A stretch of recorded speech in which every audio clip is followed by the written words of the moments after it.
I literally put my brother in prison, in the same prison he was a corrections officer at, that I brought him out of to work for me. Here we go.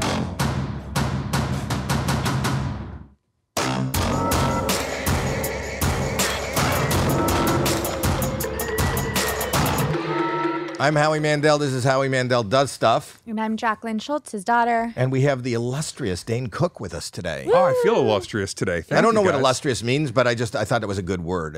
How would you describe yourself in one word?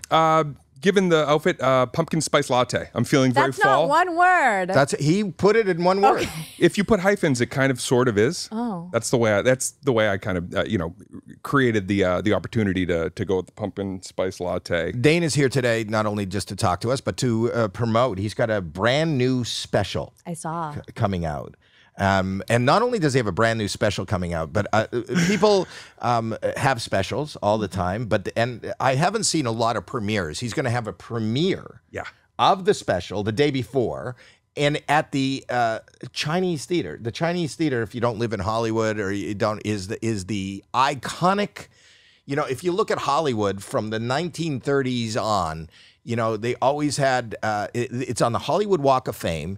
It is probably the most epic theater we have in Hollywood. Yeah, that's where Star Wars had premiered when I was a kid. I saw people lined up outside the Mann's Chinese Theater. I saw E.T. premiere there at that. And now Dane Cook, Aren't you the first comedy special to ever premiere there? I did ask them that, and they said you're the first live event comedy special to be up on Theater One. So I can't believe it. It's going to be cool. But you are the king of firsts, and we'll go back and we'll talk about that. But you know, I've been fascinated by your career since I kind of became aware of you, because I became aware of you because people were saying, "Did you see this?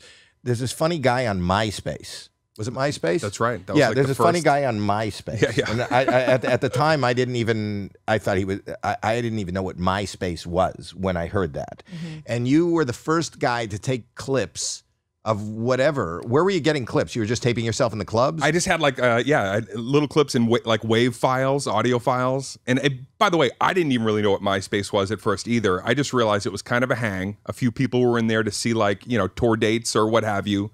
And once I started sharing the pieces of comedy, I was watching it go global while I was sitting at home. And it was going global, and then people started talking about it. I didn't notice any other comics jumping on the bandwagon and doing that. And you exploded. You were the first, for lack of a better term, influencer, because it was this digital age of finding an audience. Because when I started, the only place to go was you come out to Hollywood and you get on the stage at the Comedy Store, and hopefully at the Comedy Store or at the Improv, some TV producer would see you and give you a deal for a sitcom, or there'd be other people there that might book you in their local clubs or the Funny Bone or their Yuck Yucks or their and if you were lucky enough, you could four-wall theaters. Right. You had millions and millions of people. Was that the plan, or were you as surprised as everybody? It was almost like I went from being a club comic, working out in clubs and doing college from gigs, Boston, right? From right outside of Boston, from Arlington, Massachusetts, and I'm doing New England schools. And when I finally landed in LA, I was kind of languishing. There's 23 hours in the day when you're a comic that for the most part, a lot of comedians weren't taking advantage of. Right. And I was like, how can I try to reach out and, build a fan base through this MySpace thing that seemed to be working when people were getting a hold of the clips. Right. How did you know they were working? By the numbers, or were people coming and buying tickets? It was the numbers, and then it was college campuses reaching out saying, so many of our students are asking about whoever you are through MySpace that, would you come and do a show at our school?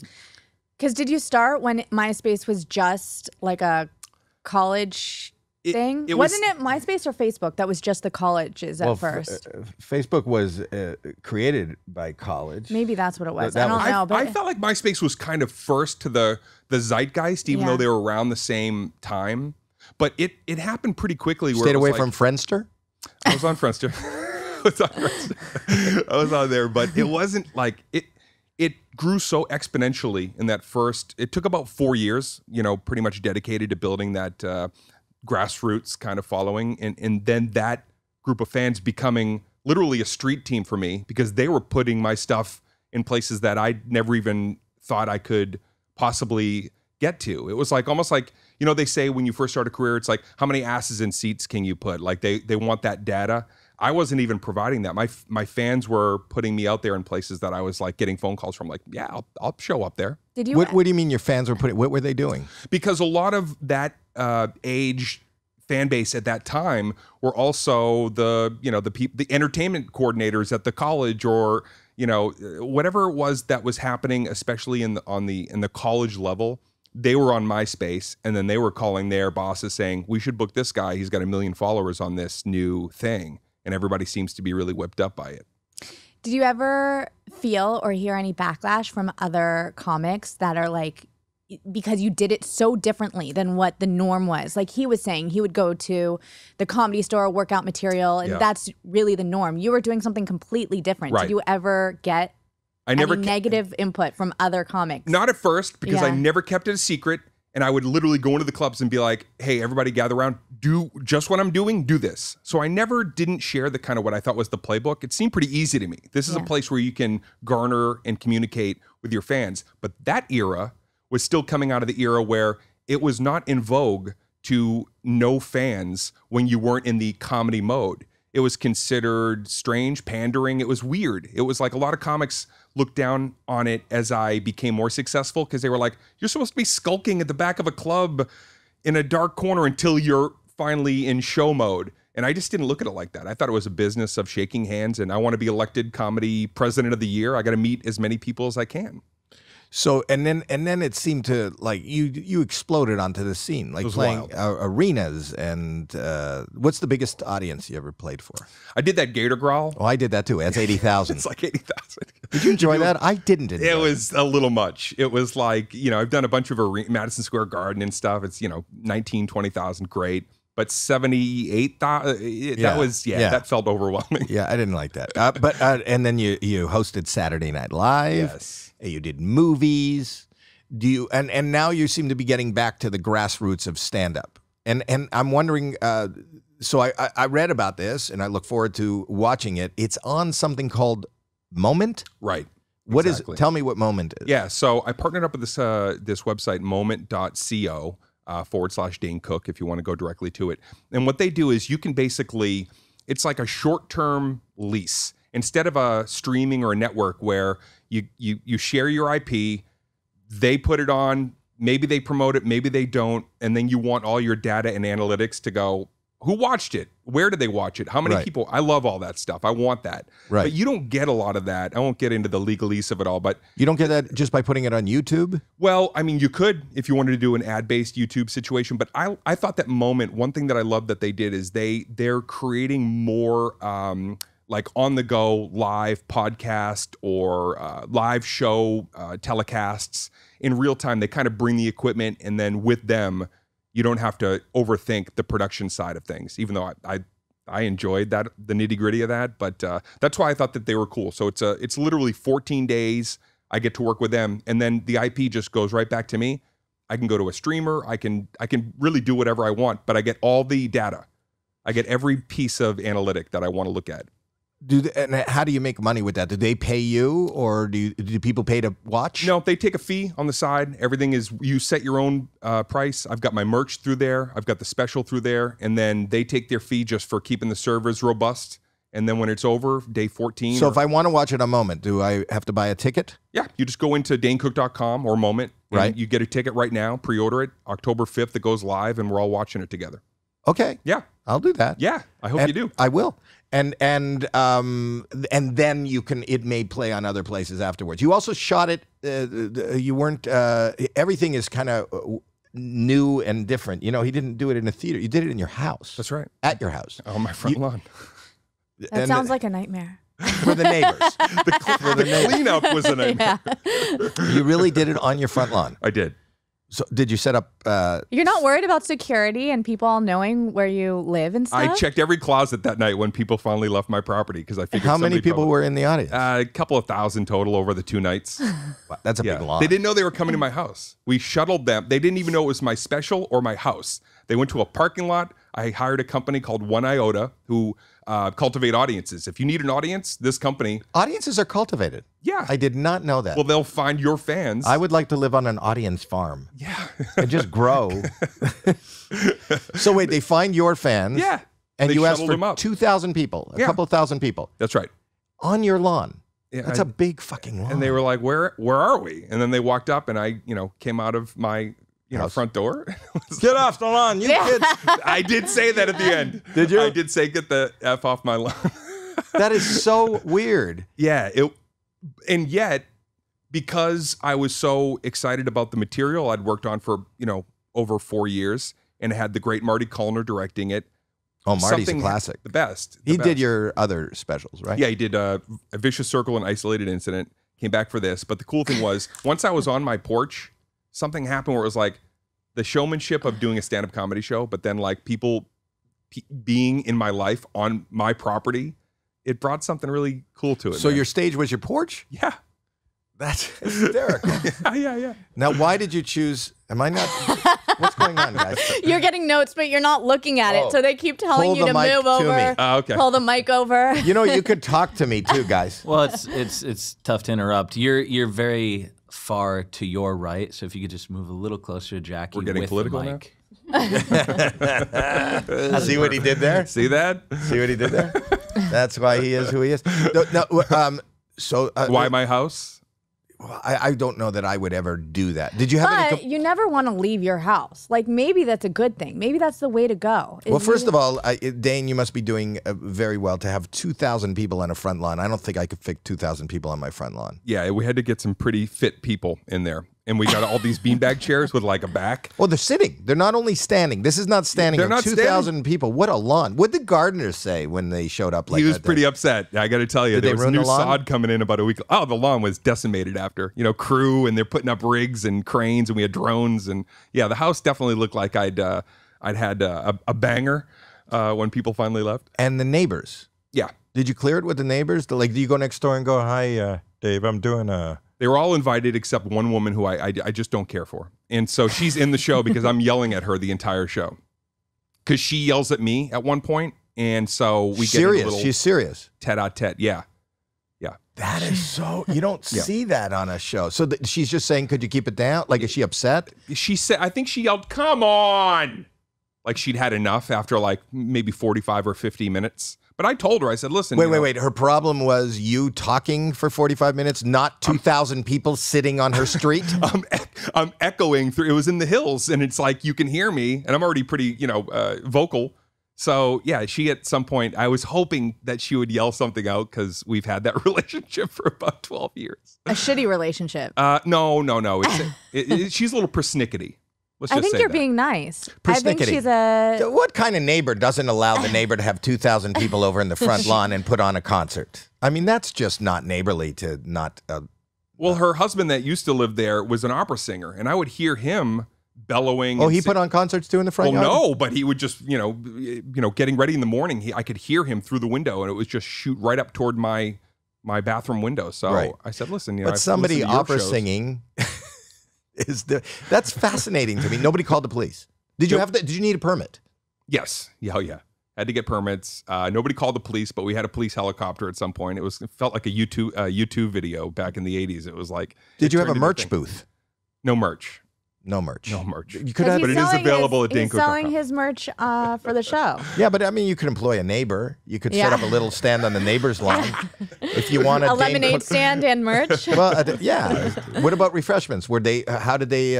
Did people want to get drinks? I told people they could have some booze in the lot before they came up. We couldn't get any kind of liquor license, and then people came into my house after. I had some people come in the kitchen, and they grabbed a couple of. You had people coming into your house after Can the I show? tell you? I had a request from a few fans that at the end when I Use was the bathroom. saying What about goodnight- bathrooms? Well, we had the little porta potty things outside, so people wouldn't be coming through the house. But a couple of people said, "I've seen your fridge on your social media. Can I come in and take a picture with it?" Because I have like With a your vending fridge? machine. I'm kind of like you, where I got some cool stuff, and Right. I have a vending machine fridge. Right. And people didn't want to meet me so much; they wanted to come in and take a picture with You my allowed beverages. people to come in from your show. I did, Howie. I did. Because I'm that guy. I'm foolish. You know, I live in hindsight. I'll go. They go. You know, so and so's here, and he said he's seen 3 shows, and this is the 3rd time he's been. Can I get a backstage pass? And sometimes I'll go. I don't really know this person, but yeah, you can have a backstage pass and have him wait for me. You know, backstage, and then I'll come out of my dressing room and say hello. You have an in-house pass, where backstage, like behind backstage, your porch is backstage is the house. Your meet and greet is at your fridge. Did anybody want to come in and spoon you? No, there was no spooning. Nobody was allowed beyond. Did you the give fridge. them the snacks? Like when people ran out of snacks, did you go into the fridge and get something? Nobody came into the pantry area, but there was a little central snack base at the outside of my property, so people could go grab a cookie. You know what I've seen on your social media? Cookies and comedy with Dane Cook. Is It was so much fun. He was so funny, and the cookies were delicious. I've seen on your social media that you're always in the hot tub going live. That's true. Did anyone ask to stay after and go in the hot tub with you? Nobody asked for that, but I do sometimes go live from the hot tub because I think it's just more aesthetically pleasing than To you? I just think there's so much stuff to consume that if you can do something that, if I could get in front of a volcano that was kind of sort of erupt, like that's what you want. You There's want always a backdrop, backyard. That's always a backyard. That's what I say. Yeah. Shoot my next one in Oahu. Okay, that's a good idea. No, I'm fascinated by how open you are with your. I love my fans. I like to be recognized. I don't like to touch. That's why I'm into the hologram business now. But we don't have to talk about Which is that. incredible. Yeah, but just to be places without actually going places. You've invited people over to your house. Yeah, I like to touch. Okay. Aren't you married? Are you getting No, he married? has a girlfriend. I'm engaged. No, he's engaged. That's happily do you have a engaged. date? No, not yet. We're just enjoying the engagement. Yeah. What do you say to people? And I'm not judging in any way. She's young, right? Yes. That's good, right? Of course. Yeah. Yeah. But people give you hell for that. What do you say? sometimes. Oh, you're talking about the internet. That's a whole nother league. Yeah. That's where you live, the internet and your lawn. In real life, nobody's ever had any kind of anything but like giving us flowers and being very lovely. No, But I know. How We have young the producer on this show, Rich, has a very young. I bet you there's My bigger age fian- or a bigger age difference. I just turned 50. She's 23. Okay. How long have you been in this business? 31 years.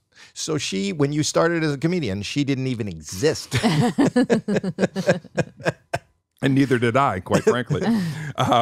That's bizarre. Do you ever think about that? Do you ever go? You know, Oh, there's a whole routine in this Above It All special about our relationship. We are very self-deprecating about it, and we have a lot of fun with it. So if people watch the show, then yes, I will be. When is the date? Sometime next fall. And how did you right meet? when she finishes college. See, Wait, is that real? Is that real? true? No. Oh. This is I wish she was here today because I do too. She's awesome. What does she do for a living? She's a certified Pilates instructor, does health and wellness, and she's an incredibly gifted singer, which that's like not her first love, but singer-songwriter. Why don't you put her on AGT? She wants to actually do something like that. She's So why like, I would didn't- like to give that a go. I know somebody there. I know you do. Very close. Very Yeah, up close in person. I can't. But we could get her on AGT. Oh. What kind of music is she pursuing that as a career? Do you want her to pursue that as a career? She just loves. She's one of those people that organically loves writing music and singing. She has like she's a one take performer. She never has to. It's kind of incredible, like a phenom listening to her sing. But she doesn't have that like.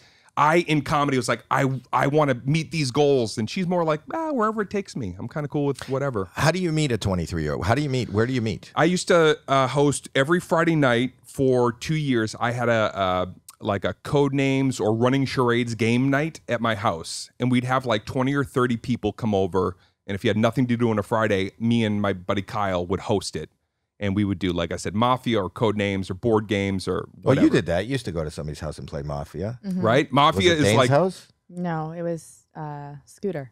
Oh, okay. Yeah. So how did you recruit people for these games? No, everybody knew. It was so my buddy Kyle Newman had run it for about 3 or 4 years. He had another kid, and then he was like, okay, so can somebody else take over for a little bit? I was like, I'll host it at my house. And then I just ended up meeting her through hosting game nights. How long have you been going out? Going out? Yeah. Oh, no, we've been together 5 years. So now we're engaged after being together 5 years. 18. That's right. Wow. Yeah. Wow. Yeah. It's legal. No, I'm not judging. I'm going, wow. Wow. It's legal. No, it is legal. Was there any trepidation? Well, I mean, I wanted to meet her parents, pretty much right away. Just let them get to know me and see that it's like, and by the way, and we talk about this and it's in the show, we didn't even think it would work. We were like, okay, philosophies change, things change. But at this point in my life, I mean, I'm eternally, and I'm the guy that's like at 1 a.m, I'm up with an idea and I'm writing and I'm getting things done. And she's like in bed at 8 o'clock because she gets up and does her Pilates classes at 5 or 6. So we even each other out. She calls herself an old lady and I'm like, constantly in that, 20-year-old mode. You're probably closer to her mother's age. How old is her mother? I don't even know. Closer to 60. Oh, so then you're not. How old are you? 50. Oh, wow. Yeah. Was that a tough age for you? No. No? I think when I turned 50, it was tough. When I turned, now I'm really old. I'm going to be 67 this year. Were you like a forever bachelor? Like you thought you were never going to get married? Oh, no, or did you always want? More than anything, I wanted to do stand-up and I wanted to have a family. Yeah. We're reading an ad now. I'm just going to tell you that we love this product, but more importantly, what you're listening to is our second take because Jackie blew it the first time. So Jackie, we're doing the ad for Zippix. Those toothpicks? Yeah. Okay. Try it again, but don't blow it. Okay, I won't this time. Go ahead. This episode of Howie Mandel Does Stuff is brought to you by Zippix toothpicks. See, now you're doing it better. Now that's right. Okay. Zippix brings you a totally satisfying, convenient, and flavorful way to curb cravings and relax with 2 milligrams and 3 milligram options. I think you're nervous. I think you're blowing it again, but that's okay. I'm not. No, you're good. You're good. Remember when there were massive vape clouds and ashtrays and dip spit were like awesome? Gross. Well, now there's an easier, less messy, and more subtle way to curb cravings with Zippix toothpicks. You like to say that? I do like saying it. The best part about Zippix is that you really can use them just about anywhere, like on this podcast. Yeah, we got them all over the desk here. Some people are listening and not watching, but we have a Zippix buffet in front of us. Zippix toothpicks are long-lasting and available in 6 delicious flavor choices. Plus, you can stop exposing your lungs to gross smoke and vape fog. I love that. Yeah. It's oral gratification and amazing flavors that keep us coming back to Zippix. You'll say it every time. Okay. We only sell our toothpicks online, making us one of the most cost-effective alternatives available. Also, if you need a boost of energy, try their Zippix. Well, not really. No. There's Zip Energy B12 and caffeine toothpicks, which is one that I'm holding right now. The one I'm holding is bourbon flavored. Yeah. Okay. So you guys have you're seeing us. We have these using the Zippix on the podcast. Now it's time to find out for yourself. So how do they do that? You go to zippixtoothpicks.com today and use code Howie to save 10% off your order. That's zippixtoothpicks.com, promo code Howie. Must be 21 or older to order. Zip more, smoke less with Zippix toothpicks. Say it one more time before you go back to the show. Zippix. Now we Zippix back to the podcast. And I just could never meet somebody, and then not to take this in a maudlin direction, but I'm an adult child of an alcoholic, and for years I knew the love of alcoholism. So I couldn't meet somebody for the longest time that really was, maybe in the best headspace. And it took me a lot of therapy and a lot of introspection to realize, I need to meet somebody that has, similar interests as I do and doesn't want to chase a party. What, were you a drinker? No, I've never had a drink in my life. I've never had a drink or a drug ever. So I'm not understanding what you're saying. So because you were the child of an alcoholic, you wanted to meet somebody who wouldn't drink or? Well, for a long time, I was in relationships with people that I didn't realize I was getting the love of an alcoholic because that's what I knew, right? I knew that kind of process of what that love felt like. And it's just not, that's unhealthy. Did you have a good upbringing? Did you have? There was some trauma. There was some stuff in my life that was pretty brutal, capsizing moments. But I had a mom who was eternally optimistic and could believe our way through anything that was like seemingly falling apart. And she was very funny, very physically, animated. And that's where like a lot of my love of laughing through dark stuff came from. I get it. Was that? I get it. So, and it's just 2 kids, 2 siblings. You have a brother. Well, I have a younger sister, Courtney, and then I have everything else is kind of like Brady Bunch style. Right. Yeah. But Courtney, what does Courtney do? Courtney, wow, she's a very gifted photographer. She's been doing that for a long time, and then she works with her big brother every once in a while, helps me out. Was she there that night on your lawn taking pictures? No, she could not actually make it. She had another gig. There wasn't room. Yeah, there was no more room. There was no more room on the lawn for Courtney. I don't know. You've probably talked about this ad nauseum, but I was also fascinated with the fact that, you know, you dealt a couple of years ago with the fact, was it your brother who was your accountant? Yeah, I can't really talk about it because I'm doing a documentary on it now, but it's, yeah, I don't really want to go there today. You don't want to go there? No. Okay, we won't. Yeah. I had to put my brother in prison. It was pretty brutal. Okay. But I don't want to get into that today. I want to keep it lighter because I'm excited about the show. And no, we'll always talk about the show, but I'm fascinated by people who have such and this is my, you know, my whole coping. You know, I deal with, you don't know me that well personally, but I deal with a lot of stress and a lot of mental health and a lot of shit. And I'm fascinated how you've gone through it. And those are really traumatic things and I think but those cataclysmic moments actually form your true character. And so when I look back in hindsight at some of the things like that, I wouldn't change a single thing because I actually really I mean that. You know that Billy Joel went through kind of the same thing. I think that was his brother-in-law. Right. Yeah, that was his brother-in-law who rendered him, you know, destitute. He had to go out on tour, and I'm always. I was pretty destitute. But I would imagine, besides being destitute financially, those kind of trust issues, never lost trust in people. Really? No. When somebody who is your flesh and blood. They're a sociopath. A sociopath, if you know anything about sociopaths, and, you know, I know way too much at this point, you know, it's not all people.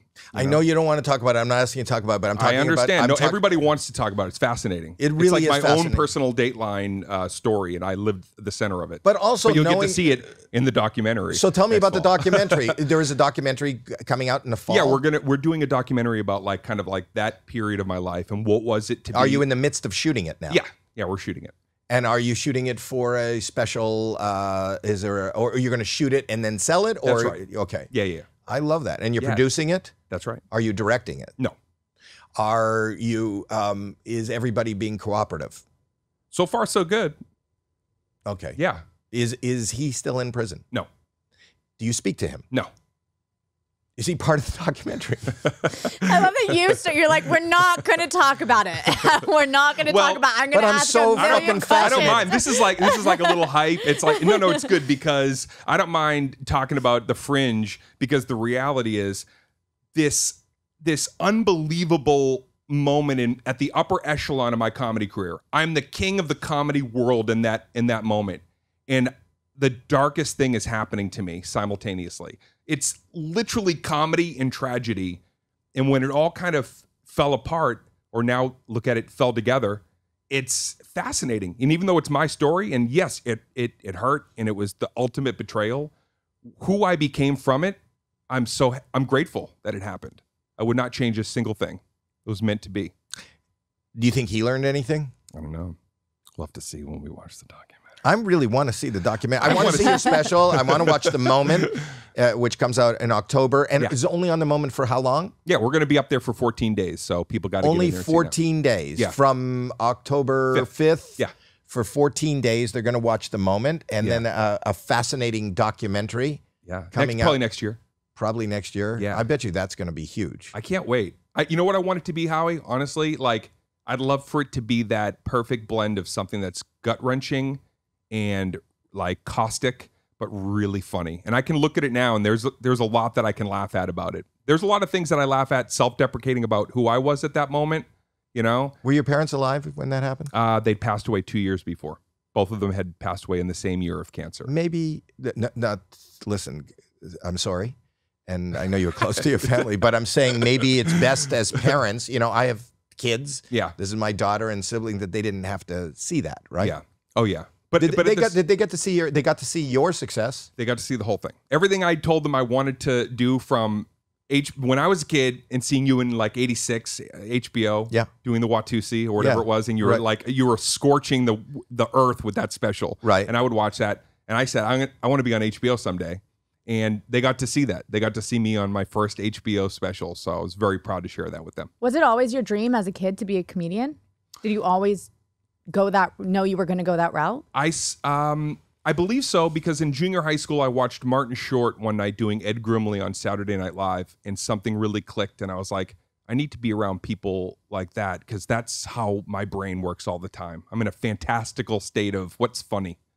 You know, you have an impeccable kind of feel for an audience and how to garner them in ways that other people don't, you know, whether it was at the beginning on MySpace, or it's just this enthusiasm that you create even when dark times are within you. And I find that fascinating, and I love it. And, you know, I think laughter is the best medicine, and I wish you nothing but the best. I'm excited to hear that your life is, what number special is this? 6. This is your 6th special, and the title is? Above It All. Above It All, which you have risen above it all. October, on the moment, you know, on the moment being, and we'll put that into our show notes. We'll put it in the show notes so people can tag it. Great. And go there. And if nothing else, if you're just interested in homes and large lawns, I think that, you know. If you like real estate and you want to see a spectacular home. Or you just want to see the bitch across the street. It's all in there. It's all in there. Or you want to see, is your freezer, did we get to see that, any of the. There might be a stinger at the end of the credits that maybe there could be a fridge once shot. the credits start to roll, Maybe. don't give up, stay there. And are you still in clubs working out material and stuff? All the time. Yeah. That is, you always have to go back. That's the place you want to go, because that's, especially if you can go into it like on a weekday night where it's not your audience and it's a nice mix and you kind of have some fans and some other people that are maybe ambivalent. That's when you know if something works or doesn't. And I see you on TikTok Live. All the time. Who's the girl that you're always on with? That's my fiance. Oh, it is. I didn't know. Yeah. I don't know. No, I have another woman that I bring in. I don't know. She was just In the hot testing. tub. She's very pretty. She knew. She was just testing your fiance. She's funny too. She's very funny. Very funny and a good singer. Maybe we could see her on AGT. You know, speaking of AGT, yes, one of my favorite comics from this season. I just saw him walk in there. Mikey, do you know him? I don't. Is he in there now? I think he was in there. Did he go in there? Hey, what's up, man? Yeah, step up. All right. Yeah, you can step. Hey, what's up, Dane? Congratulations on the AGT of it all. No, but he did AGT, and this kid he's not so much a kid, but I want to work with him. And I know. I heard there's something that was going viral that he was shouting you out, and I happened to see a piece of that. So congrats to you, man. Hey, thank you, and let's ride the kid thing. I like that. Yeah. How old are you? A kid. We should, but I love that when comics come on and blow up, and I think Mikey Winfield's going to be the next name. But That's because, and you know this, Mikey. It's like, you know, it's come in. Please come in. Yes. All right. I love it. I was Crash rooting the for party. him. Hey, Sit man. It's great to meet you and spend some time. Absolutely. Because you know, so how long you been doing it? I'm touching 20 years. Okay, right so but I'd never heard of him. But you know, and I know, and certainly you know. Yes. You not so much, but in proxy. You know, the life of a stand-up comic, you know, you start this occupation, there's no dental, there's no benefits, there's really no nothing, and you're at the blackjack table waiting for a hit that you may never, ever get. Absolutely. So when it clicks and you're zeitgeisting and having your moment, I say you revel in it and you let everybody know that it is your time. You are ready to do what you're about to do. I love that. You do. Those are amazing words. You're hearing it from a guy who soared to the heights that very rarely a comic sees. I watched it. You watched it. Playing arenas, playing, you know, and breaking the internet like nobody ever broke it before. And that's why I wanted you to be here, talk to him, and hear it from people who have done it. And right now, the fire for Mike has been lit. Yes. You know, he was on the What? I like all of this. Keep going. No, but it really has. You handled yourself well. You knocked it out of the park. And in this moment, when he's had that's the best advice you could give somebody. When I first was in New York City, I was a young kid, and I was with a young kid named Dave Chappelle. Right? I just talked to Dave at summer camp when I did it last year with him in Ohio. And I was, for those that don't know, he set up a summer camp during COVID. Yes. In a cornfield. Right. And comics from all over would come and perform for his community. Right. And so I'm down there. I was chatting with Dave about, so when I was in New York, and I'm 19 and he's like 11. I mean, he was already so young and like a phenom and doing it, but he gave me some great advice. And I'll never forget this, because I was like a whirling dervish back at that point. You know, when you started your career, it was all about that, enthusiasm, and it was just that rush of energy.